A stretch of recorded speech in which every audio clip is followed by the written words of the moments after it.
폭탄 먼지벌레를 아십니까? 별명은 방귀벌레입니다.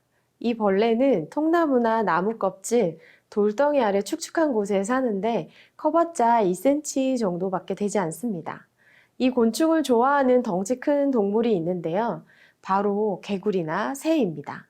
이 벌레가 작기도 하고 행동도 느리니 천적들의 위험에 노출되기 십상이죠. 그런데 약해 보이는 이 벌레에 강력한 무기가 있습니다. 개구리나 새가 이 폭탄 먼지 벌레를 입에 넣는 순간 100도씨가 넘는 독가스를 배에서 뿜어내기 때문에 삼키지 못하고 뱉어버립니다. 거대 생명체들 사이에서 이 작은 벌레가 살아남는 것 놀랍지 않나요? 오늘 말씀에도 연약한 자가 결코 연약하지 않은 용사임을 알 수 있는 이야기가 등장합니다. 오늘의 말씀 제목은 약하지만 강한 사람입니다. 오늘의 말씀은 사사기 3장 12절에서 31절입니다.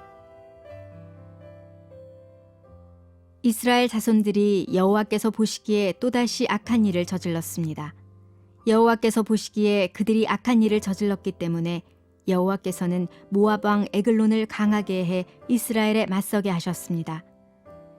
에글론은 암몬과 아말렉 사람들을 모아서 이스라엘을 패배시키고 종려나무 성읍을 점령했습니다. 그리하여 이스라엘 자손들은 18년 동안 모압 왕 에글론을 섬겼습니다. 그러나 여호와께서는 이스라엘 자손들이 여호와께 부르짖을 때 베냐민 지파 게라의 아들인 왼손잡이 에훗을 그들의 구원자로 일으켜 세워주셨습니다. 이스라엘 자손들은 모압 왕 에글론에게 바칠 선물을 그를 통해 보냈습니다. 한편 에훗은 길이가 1규빗 정도 되는 양날을 가진 짧은 칼을 만들어 자기 옷 속 오른쪽 허벅지에 숨겼습니다. 그러고는 모압 왕 에글론에게 선물을 가져갔습니다. 에글론은 매우 뚱뚱한 사람이었습니다. 에훗은 선물을 바친 후에 그것을 운반한 사람들을 돌려보냈습니다. 그러고는 길갈 근처에 있는 우상들이 있는 곳에서 다시 발길을 돌려 자기만 되돌아와서 말했습니다. 왕이여, 제가 왕께 은밀히 드릴 말씀이 있습니다.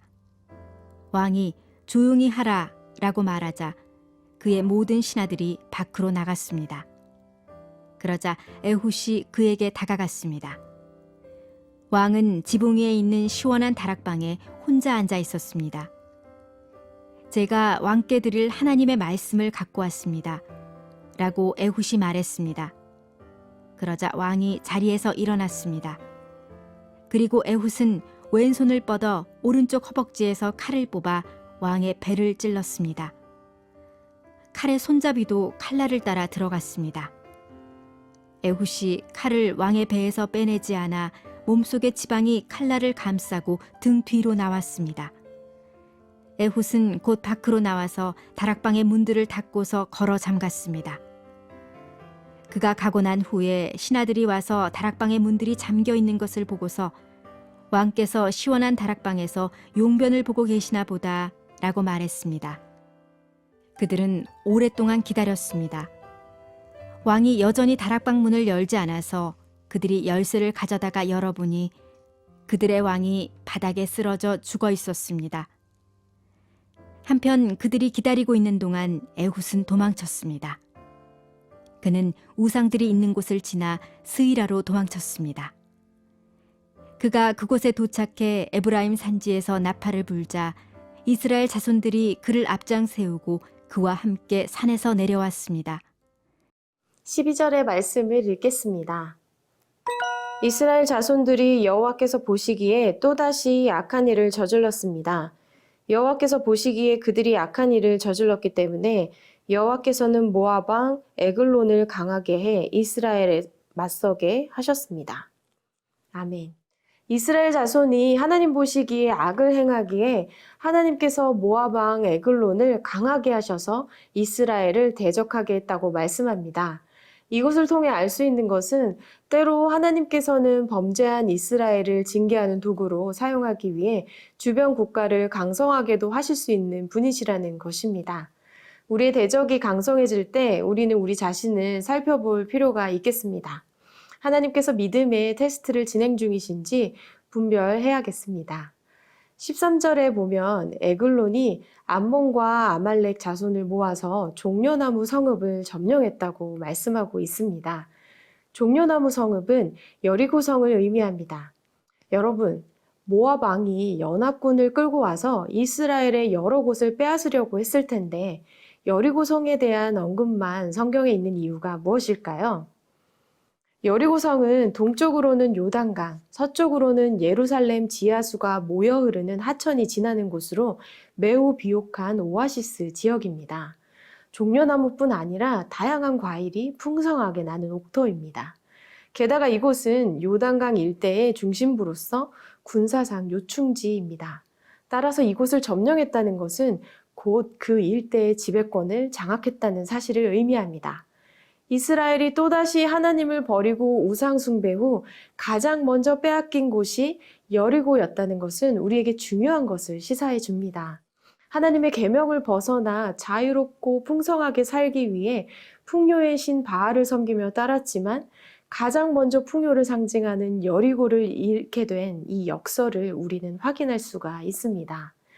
사랑하는 세나 친구 여러분, 우리가 세상의 풍요로움, 세상의 자랑을 얻고자 하나님에게서 돌아서면 오히려 모든 것을 잃어버리게 됩니다. 눈앞에 보이는 풍요를 위해 그 축복의 근원이 되시는 하나님을 떠나는 것만큼 어리석은 일은 없습니다. 하나님을 위해 세상을 내려놓을 때 오히려 모든 것을 얻게 됩니다. 여러분에게 세상을 떠나 아무것도 하지 말라는 것이 아닙니다. 세상의 헛된 욕망을 버리고 모든 것의 근원 되시는 하나님을 마음의 중심에 둘 때 진정한 풍요로움을 맛볼 수 있음을 기억하시길 바랍니다.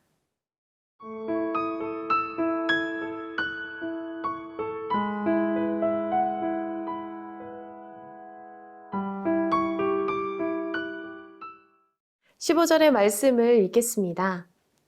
그러나 여호와께서는 이스라엘 자손들이 여호와께 부르짖을 때 베냐민 지파 게라의 아들인 왼손잡이 에훗을 그들의 구원자로 일으켜 세워주셨습니다. 이스라엘 자손들은 모압 왕 에글론에게 바칠 선물을 그를 통해 보냈습니다. 아멘. 하나님께서 이스라엘을 모압 왕 에글론의 손에서 구원할 구원자로 베냐민 사람 왼손잡이 에훗을 세우셨다고 하고 있습니다. 여기에서 왼손잡이란 말은 단순히 오른손에 비해 왼손 사용이 더 능숙해서 왼손잡이라는 것이 아니라 오른손 사용에 문제가 있는, 즉 오른손에 장애가 있어 왼손만 쓸 수 있다는 의미를 가지고 있습니다. 이러한 에훗이 이스라엘의 구원자로 세움을 받았다는 것은 더욱 의미가 있습니다. 이런 약점을 가지고 있는 에훗을 이스라엘의 구원자로 세우셨고 에훗은 자신의 소임을 완수하였기 때문입니다. 그는 삼엄한 왕궁의 경비 속에서도 아무런 의심을 받지 않고 왕에게 접근해서 왕과 독대할 수 있었습니다.